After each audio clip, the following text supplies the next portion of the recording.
Today, we're taking a creative journey, a mix of art, experimentation, and exploration.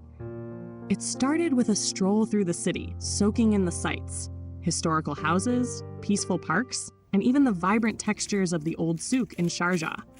Recently, my friend and I joined a workshop on Japanese ink on ceramics. And now we're excited to put what we learned into practice. Let's dive into the creative process. My friend and I started by gathering our tools and materials, ready to work as a team to create something special. The idea was simple: use ink and soap to create mesmerizing patterns on the surface of ceramic. Before moving to the ceramics, we experimented on paper first to get a feel for the technique. It was a chance to test out ideas, make mistakes, and figure out what worked best. Of course, there were hiccups, like accidentally spilling water on the paper, but that's all part of the fun. Once we felt confident, we searched through my previous clay pieces and chose one that I call clay poetry. It felt perfect for this project. Then came the exciting part: mixing ink and soap into water. Watching the ink float and swirl was like seeing art come alive. Together, we experimented, adjusted, and refined until we captured this beautiful pattern.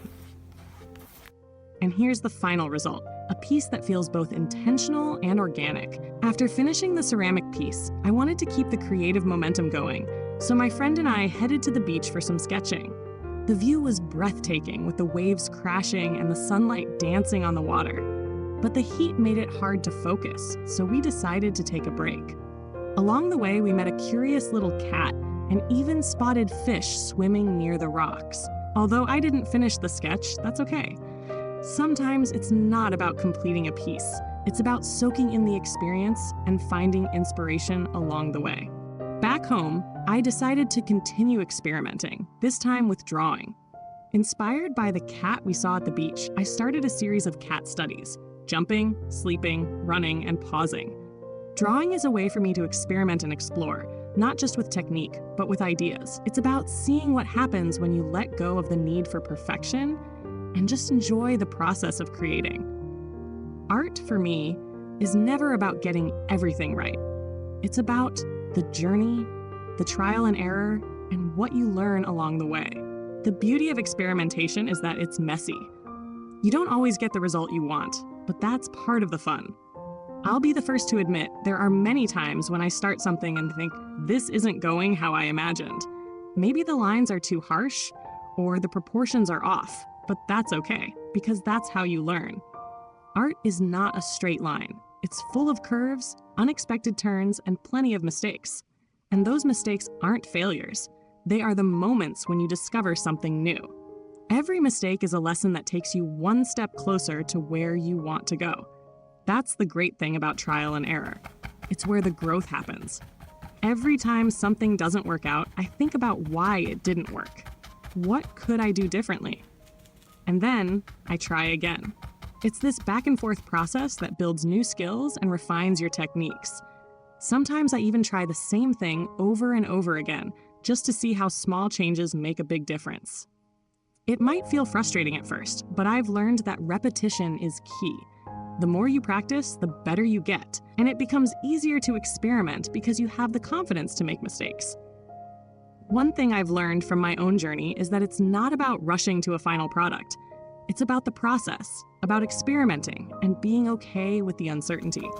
Sometimes the best moments happen when you're not trying so hard to make everything work. When you let go of perfection, you give yourself the freedom to take risks, to try new things, and to embrace the unknown. I love experimenting with new poses, new expressions, and even new materials. Trying new things means stepping outside your comfort zone, and that's where creativity truly blooms. I'll often try things that feel a little uncomfortable, like drawing in a style I'm not used to, or approaching a subject from a different angle. It's always a bit challenging, but that's how you evolve as an artist. And honestly, some of my sketches don't turn out the way I want them to, and that's perfectly fine. In fact, it's often the ones that don't turn out as expected that I learn the most from.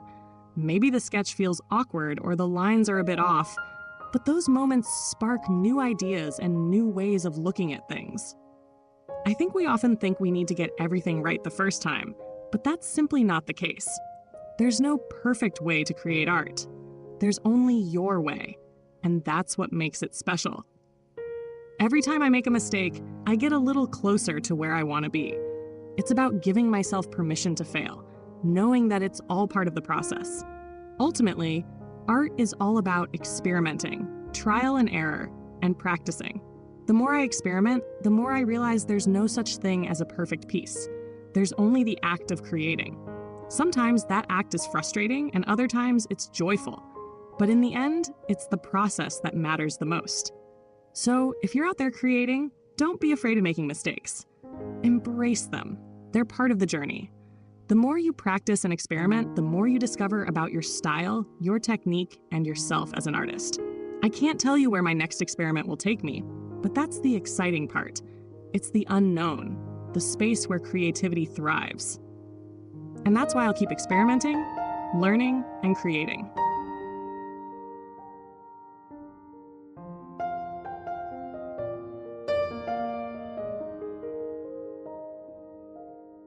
This journey reminded me that art isn't just about the final piece. It's about the process, the experimentation, and those little moments of inspiration along the way.